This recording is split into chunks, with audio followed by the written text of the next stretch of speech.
Hi friends, ఈరోజు మనం చేపల పులుసు ఎలా వండాలో చూద్దాం. ఫస్ట్గా మనం కట్ చేసి పెట్టుకున్న పీసెస్ని వాష్ చేసుకోవాలన్నమాట. పసుపు అండ్ సాల్ట్తో వాష్ చేసుకుంటే మనకి నీసు స్మెల్ అనేది రాదు. సో అందుకని మనం ఒక స్పూన్ పసుపు అండ్ ఒక స్పూన్ సాల్ట్ వేసుకుని మనం కట్ చేసుకున్న పీసెస్ని ఒక 2 times వాష్ చేసుకోవాలి. అప్పుడు మనకి నీసు స్మెల్ అనేది రాదనమాట. అలా వాష్ చేసి పక్కన పెట్టుకున్న పీసెస్లో ఫస్ట్ మనం ఒక స్పూన్ పసుపు అండ్ తగినంత కారం వేసుకోవాలి. ఇది నాన్ వెజ్ కర్రీ కాబట్టి ఎక్కువ కారం ఉంటేనే బాగుంటుంది, లేదంటే నీసు స్మెల్ కింద వస్తుంది.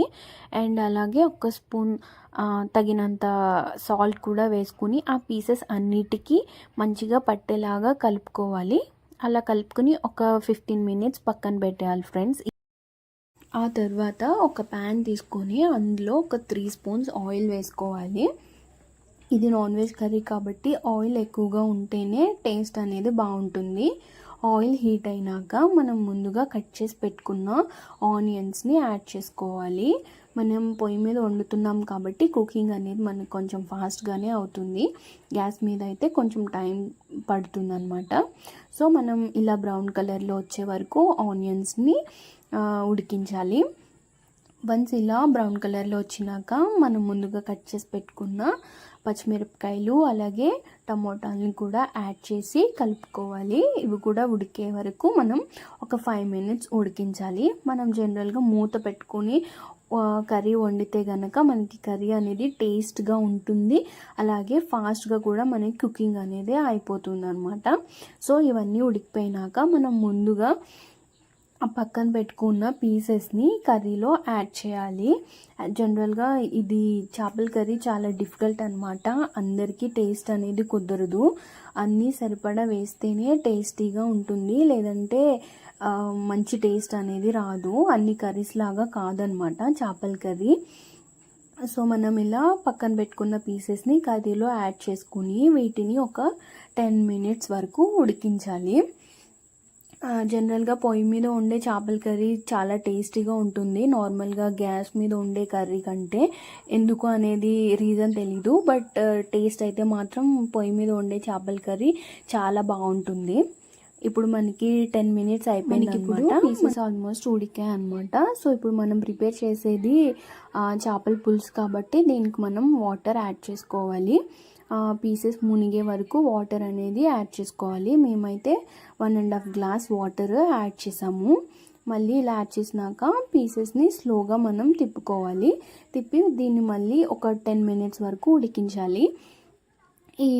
ఈ కర్రీ ఉడికేలోపు మనం మసాలాని ప్రిపేర్ చేసుకుందాము. మసాలా ప్రిపేర్ చేసుకోవడానికి మనకు కావాల్సినవి ధనియాలు, జీలకర్ర అండ్ వెల్లుల్లిపాయలు. ఈ 3 items మనం న్యాచురల్గా ప్రిపేర్ చేసుకుందాము. ఇలా ఫ్రెష్గా ప్రిపేర్ చేసుకుంటే మన కర్రీ టేస్ట్ కూడా చాలా బాగుంటుంది, మనకి హెల్త్ కూడా మంచిదన్నమాట. చాలామంది ఫ్లేవర్స్ కోసం ఏవేవో మసాలాని యాడ్ చేస్తూ ఉంటారు. సో అలా యాడ్ చేయకుండా ఇలా జస్ట్ 3 items మనకి మసాలా ప్రిపేర్ అయిపోతుంది. టేస్ట్ కూడా చాలా బాగుంటుంది. తర్వాత ఇది చింతపండు పులుపు అనమాట, మనం కర్రీలో యాడ్ చేసుకోవాలి. ఈ చింతపండు పులుపు కోసం మనం కొంచెం చింతపండుని అలాగే దానిలో వాటర్ యాడ్ చేసి ఒక 15 minutes వరకు నానబెట్టాలి. నానబెట్టినాక ఇలా మనం ఆ చింతపండు రాకుండా ఓన్లీ వాటర్ని సపరేట్ చేసి కర్రీలో యాడ్ చేసుకోవాలి. ఇలా యాడ్ చేసుకున్నాక మళ్ళీ దాన్ని ఒక 5 to 10 minutes ఉడికించాలి. ఇలా బబుల్స్ వచ్చాయంటే ఆ కర్రీ మనకి ఆల్మోస్ట్ ఉడికిపోయినట్టే. స్మెల్ అయితే అద్దిరిపోతుంది. చూడ్డానికి నాకైతే చాలా టెంప్టింగ్గా ఉంది, ఎప్పుడెప్పుడు తింటానా అనిపిస్తుంది. సో దీని తర్వాత మనకి ఇప్పుడు మనం ఫ్రెష్గా ప్రిపేర్ చేసుకున్న మసాలా యాడ్ చేసుకోవాలి. ఈ మసాలా ముక్కలన్నిటికీ పట్టేలాగా మనం స్లోగా దీన్ని కలుపుకోవాలన్నమాట. లాస్ట్లో ఒక 5 minutesలో దించేస్తాము ఇంకా కర్రీ అన్నప్పుడు ఈ మసాలా యాడ్ చేసుకోవాలి. వేడి వేడి అన్నంలో చల్లారిన చేపల కర్రీ వేసుకొని తింటే ఆ టేస్టే వేరు అసలు. నాకైతే ఎప్పుడెప్పుడు తింటానా అని ఉంది. మన కర్రీ ఆల్మోస్ట్ రెడీ అయిపోయింది ఫ్రెండ్స్, అన్నీ ఉడికిపోయినాయి అనమాట. సో మనం ఫైనల్గా మనం కొత్తిమీర వేసుకుని కర్రీని దించేయాలన్నమాట.